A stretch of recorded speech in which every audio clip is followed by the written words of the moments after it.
Rekaman rudal anti-tank atau ATGM Rusia membakar BMP Ukraina di Svatov rame beredar di Telegram pada Kamis 16 Februari 2023. Tampak rudal diluncurkan kru ATGM dari jarak jauh dan tepat mengenai sasaran.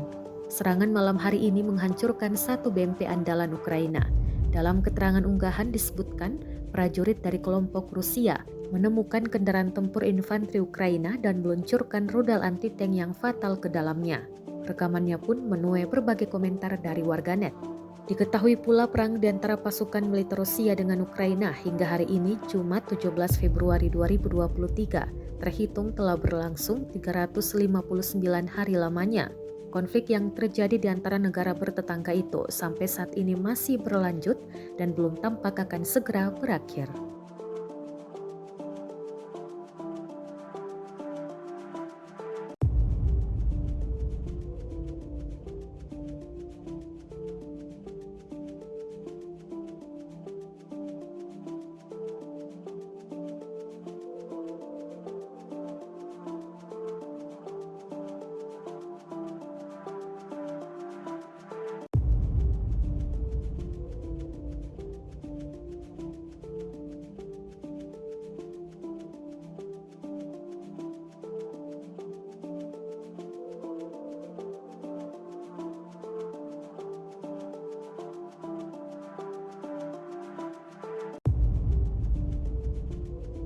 Rusia melaporkan 385 pesawat Ukraina, 209 helikopter, 3.152 kendaraan udara tak berawak, 404 sistem rudal anti pesawat dieliminir sejak awal operasi khusus.